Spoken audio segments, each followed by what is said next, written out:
La Voix du sportif s'ouvre, madame, messieurs. Bienvenue à tous dans ces magazines. Vous le savez, dans cette émission, nous recevons pour vous une personnalité sportive. Cela vous permet de mieux les découvrir dans ce qu'il fait, dans tout ce qu'il a fait dans les domaines des sports, son évolution et bien d'autres. Aujourd'hui, nous avons le plaisir de recevoir pour vous monsieur Alain Tchepouk.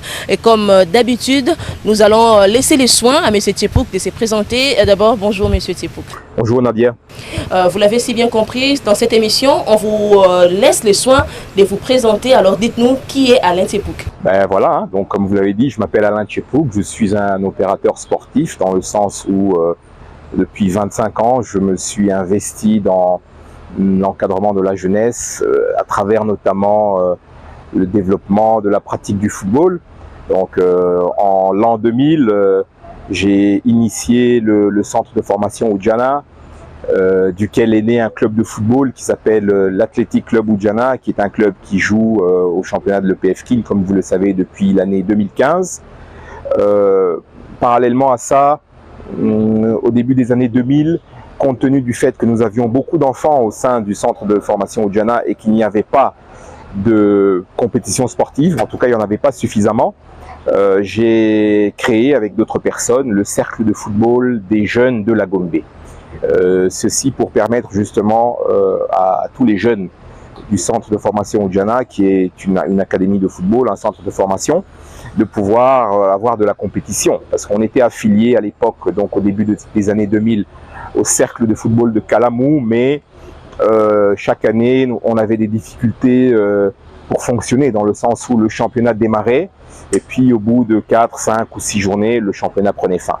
Donc on avait comme ça des jeunes qui s'entraînaient, mais qui n'avaient pas de compétition.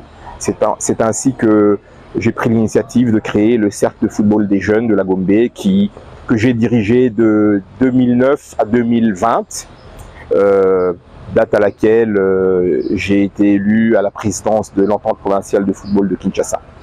Donc voilà, le centre de formation Oudjana a donné vie à un club de football, comme je vous disais, mais également à un projet social.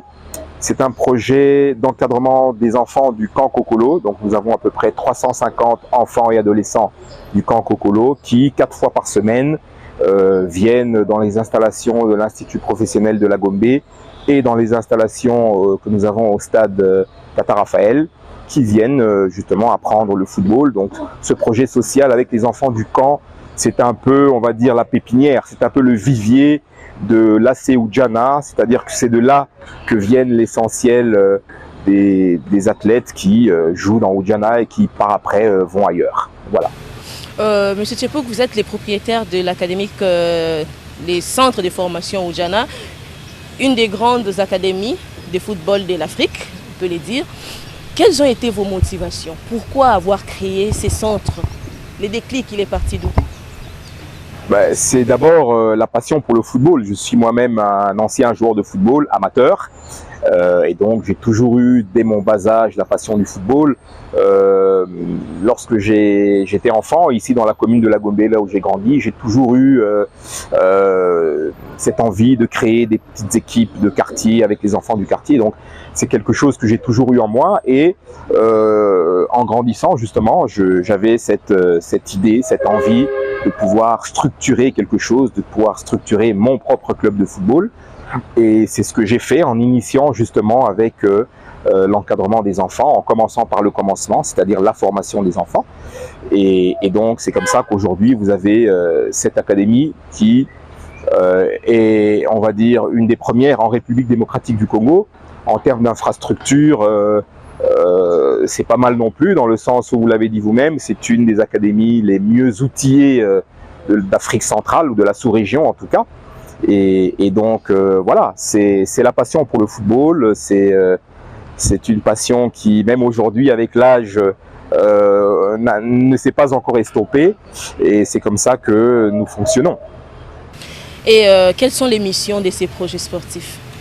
Eh bien, c'est avant tout l'encadrement de la jeunesse, bien sûr, à travers la pratique du football.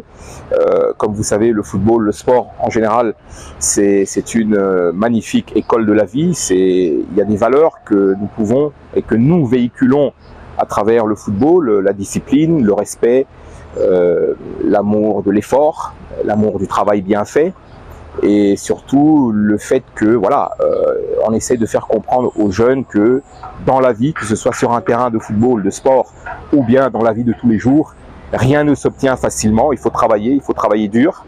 Et c'est comme ça qu'aujourd'hui, après 25 ans, le centre de formation Oudjana est en quelque sorte une référence en matière d'académie de football ici en Afrique centrale. Ce n'est que la résultance d'un travail, c'est le résultat de la constance dans tout ce que nous avons fait.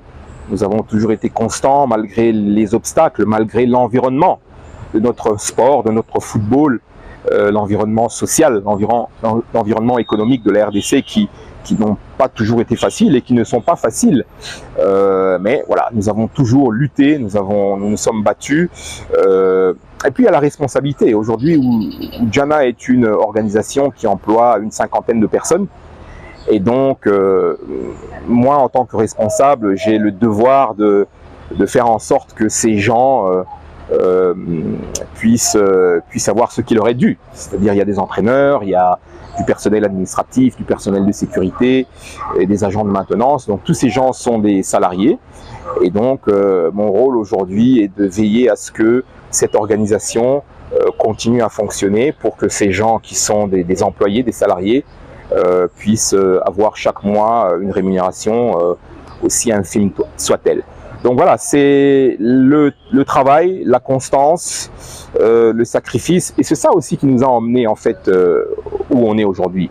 Parce que pour la petite histoire, en 2009, nous avons eu un partenariat avec l'Inter de Milan, que vous connaissez très bien, qui est un des grands clubs italiens.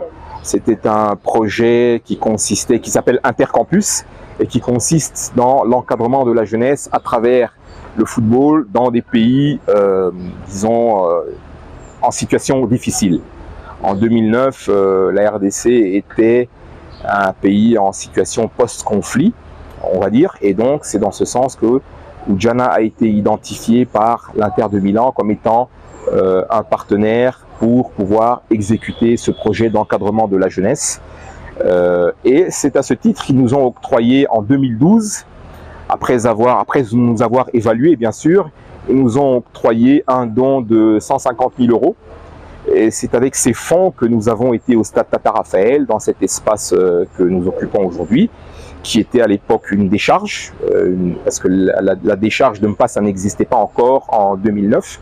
Et donc avec ces fonds, nous avons été là-bas, nous avons fait de l'assainissement, nous avons nettoyé, nous avons évacué des centaines, des milliers même de mètres cubes d'ordures, et nous avons commencé à faire les terrains, tracer, planter la pelouse. Successivement, la pelouse naturelle s'étant rapidement endommagée, nous sommes passés au terrain synthétique, et c'est comme ça que nous avons pu fonctionner. Donc je voulais dire par là que c'est le fruit d'un travail, c'est le fruit d'un sérieux aussi. Parce qu'il faut être sérieux, sinon les gens ne vous donnent pas comme ça des fonds. Et c'est grâce à ça, entre autres, qu'aujourd'hui, nous avons cette académie Oudjana qui est une référence, du moins en République démocratique du Congo.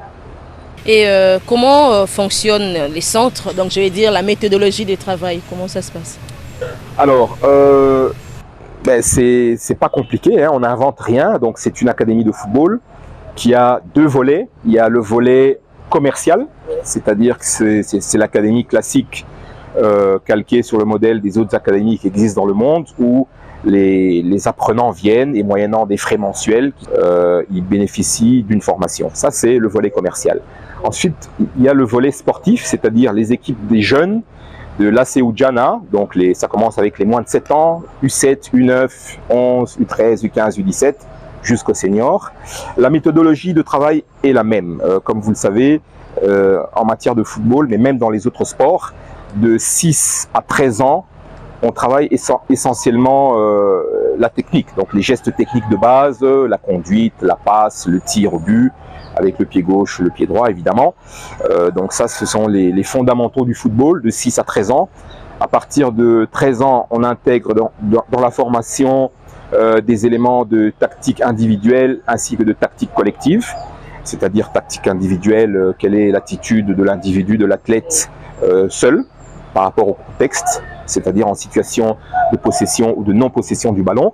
Et tactique collective, quelle est l'attitude du groupe, le comportement du groupe ensemble, toujours en possession ou en non-possession du ballon, c'est-à-dire en phase offensive ou en phase défensive.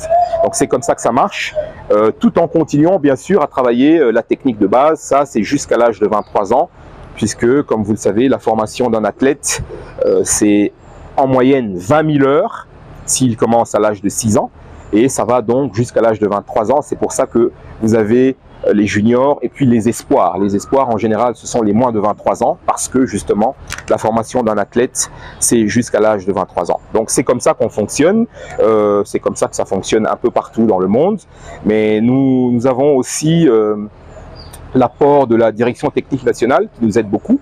La direction technique nationale, d'ailleurs, utilise souvent le centre de formation Oudjana comme étant son projet pilote. C'est là qu'ils viennent pour les formations des entraîneurs, surtout pour la partie pratique. Okay, il y a des notions théoriques qui sont enseignées à la fédération, et puis pour la pratique, ils viennent souvent chez nous à Oudjana, où il y a justement toute une organisation qui est mise à leur disposition.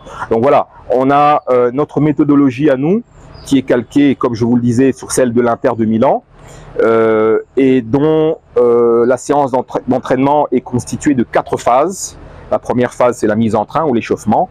Ensuite, vous avez la phase analytique. La phase analytique consiste dans l'apprentissage du geste technique du jour. C'est-à-dire que si c'est la passe ou le contrôle, eh bien, dans la phase analytique, pendant 20 à 30 minutes, on travaille uniquement le geste technique, c'est-à-dire la passe ou bien le contrôle.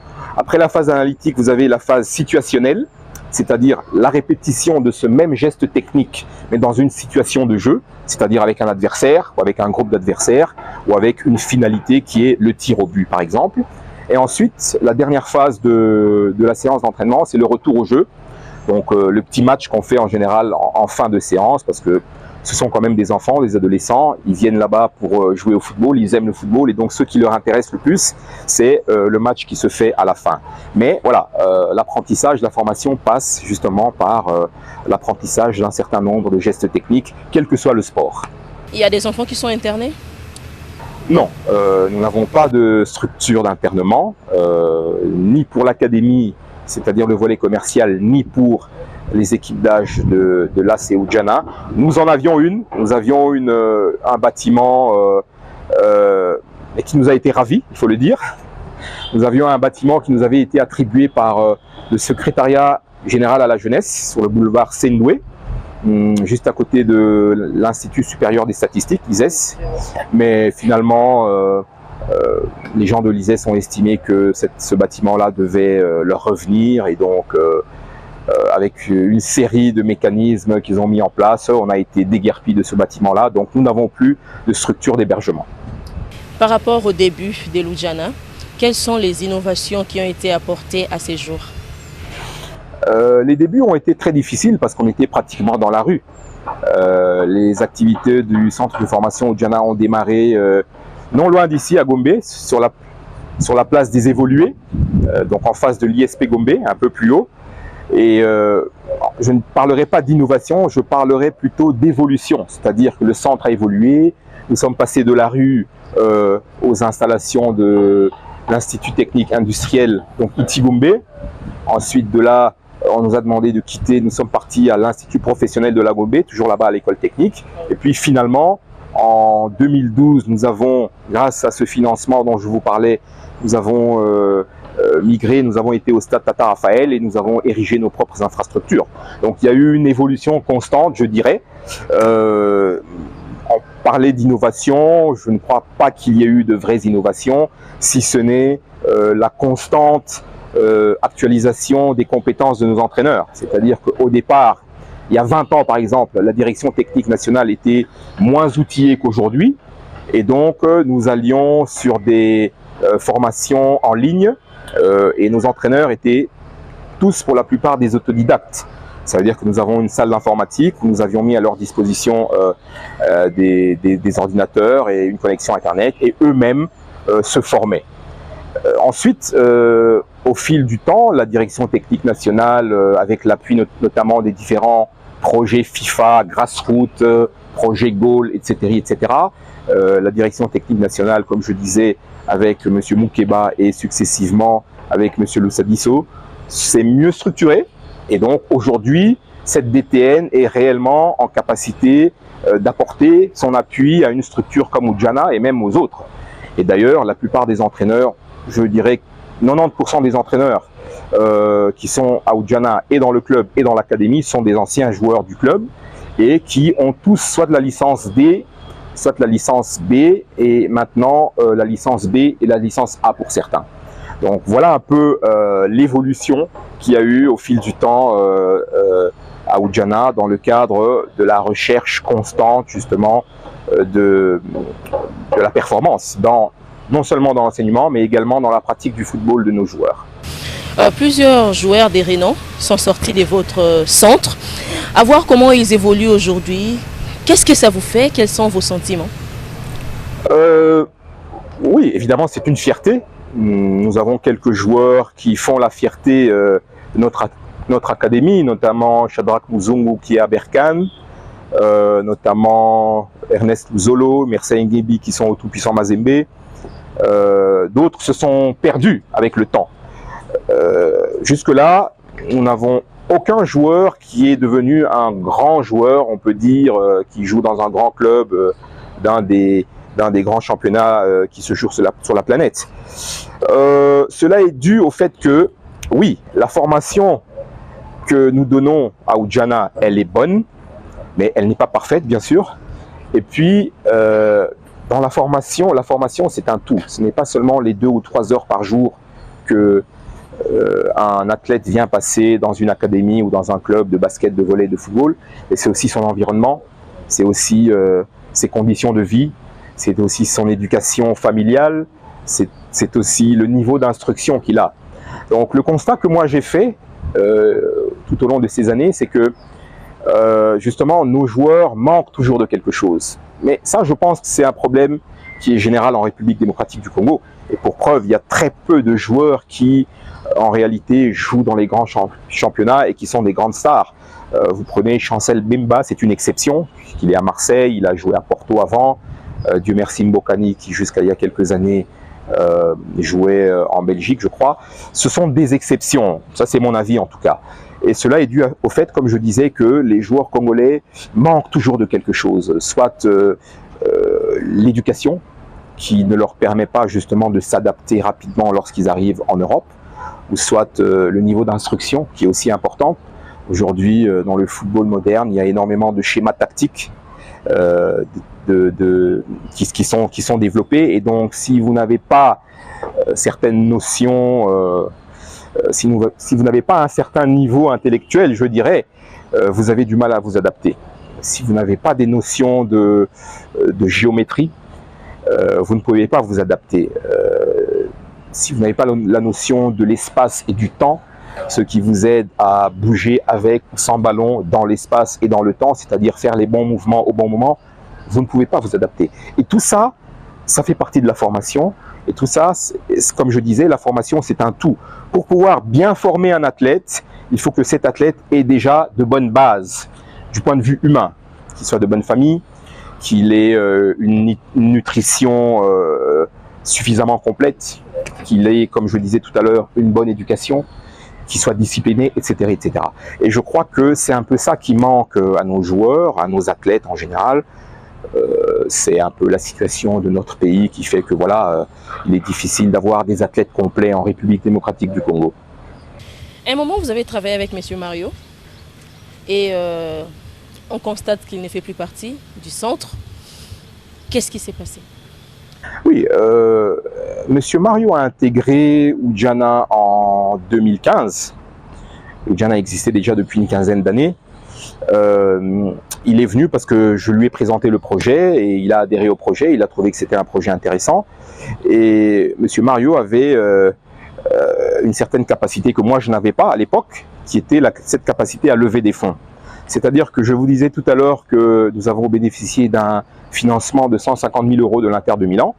Lorsque ce financement s'est épuisé par les travaux qui ont été faits, mais les travaux n'étaient pas finis, j'ai dû trouver des solutions. C'est ainsi que j'ai fait appel à monsieur Mario, que je connaissais, qui lui avait, de par ses relations, de par son carnet d'adresses, la capacité de lever des fonds supplémentaires. Et c'est ce qu'il a fait. Et il nous a permis de continuer à évoluer du point de vue des infrastructures notamment. Nous avons fait les terrains, nous avons mis le terrain synthétique. Et lui, il est venu successivement avec les fonds qui nous ont permis de construire des bâtiments, et un bâtiment administratif et un bâtiment qui sert de vestiaire, on va dire, même s'il n'est pas terminé. Seulement, voilà, Ujana, c'est un projet, c'est une vision.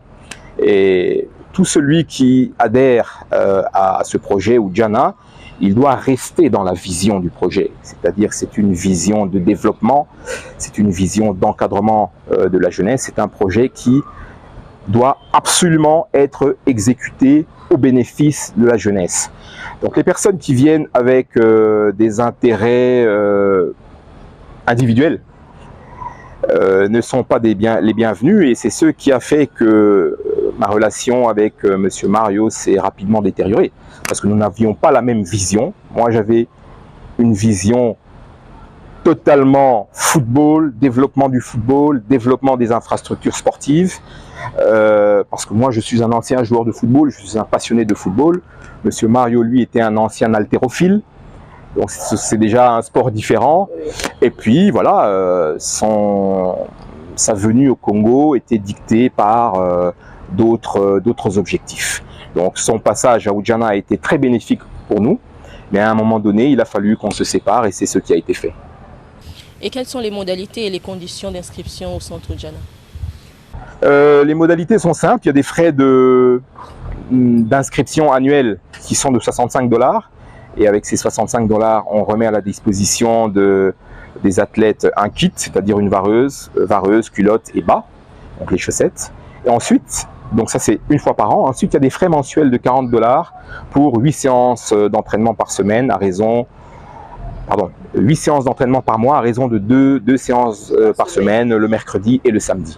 Donc évidemment, il faut passer la visite médicale au Centre national de médecine sportive, et il faut être déclaré apte et présenter un certificat d'aptitude physique.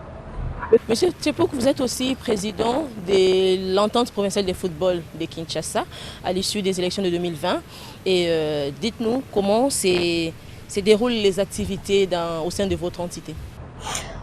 Oui, le championnat de l'EPF Kin, pour ces 3 saisons, ces 3 premières années de notre mandat, je dirais qu'il s'est bien passé, dans le sens où, du point de vue de l'organisation et du point de vue du déroulement du championnat et du respect du calendrier, nous avons réussi quand même à faire en sorte que le championnat se joue normalement, c'est-à-dire que tous les clubs jouent un match par semaine. C'est ce qui est recommandé, je crois, pour le bon déroulement d'un championnat. Donc de ce côté-là, je crois que le championnat de l'EPF Kin est un bon championnat, dans ce sens-là. Du point de vue administratif, le comité en place est un comité qui fait le travail correctement, je dirais. Bien sûr, les difficultés ne manquent pas. Nous avons eu, et nous aurons encore, mais nous ne sommes pas les seuls, je crois, quelques problèmes au niveau de l'arbitrage. Et puis voilà. À notre arrivée en 2020, nous nous étions assignés quelques objectifs, notamment la normalisation du championnat à travers l'élaboration et le respect du calendrier. Ça a été fait, et de ce côté-là, je crois que nous avons réussi. Ensuite, nous avions l'amélioration de la qualité de l'arbitrage. Je dirais qu'il y a eu amélioration du fait de la mise à jour constante de la Ligue de football de Kinshasa avec ses arbitres. Les arbitres sont constamment dans des formations pour être remis à niveau, mais aussi par justement la conscientisation qui est faite par cette même ligue et par nous-mêmes de nos arbitres. Vous savez que parfois l'arbitrage dans notre pays est un peu compliqué, parce que voilà, ce sont des individus qui sont soumis à certaines pressions parfois. Et donc de ce côté-là aussi, je dirais qu'il y a eu une amélioration, en tout cas par rapport à la première année, il y a eu une amélioration nette. Un autre objectif que nous avions était la recherche de partenaires. De ce côté-là, nous n'avons pas pu avoir aucun partenaire. Oui, nous avons eu un partenaire technique qui est AXI, qui met à notre disposition les équipements pour les arbitres, ainsi que les ballons officiels de la compétition. Mais en termes de sponsoring, nous n'avons pas pu atteindre d'objectifs. Ça veut dire que nous n'avons pas réussi à convaincre les entreprises de la place de nous accompagner dans ce projet d'organisation du championnat, de développement du football au niveau provincial. Il y a plusieurs raisons à ça. Je pense que les raisons principales sont dues au fait que malheureusement il y a un problème d'infrastructure qui est un problème sérieux. En tout cas, nous avons eu ce problème tout au long de ces 3 saisons.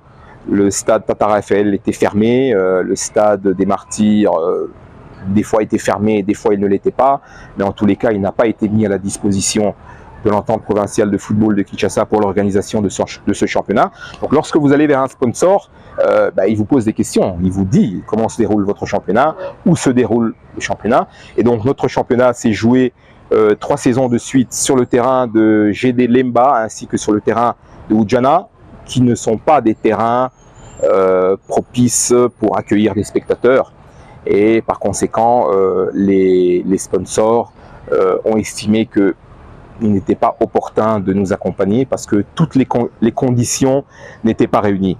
C'est dommage parce que dans notre vision initiale, nous voulions faire du sponsoring un levier pour le développement des clubs. C'est-à-dire que comme ça se fait ailleurs, dans des championnats un peu plus développés, il y a des fonds qui sont générés à travers justement ces championnats, la retransmission des matchs ou la commercialisation de certains produits lors des matchs, et ces fonds sont en partie reversés aux clubs participants.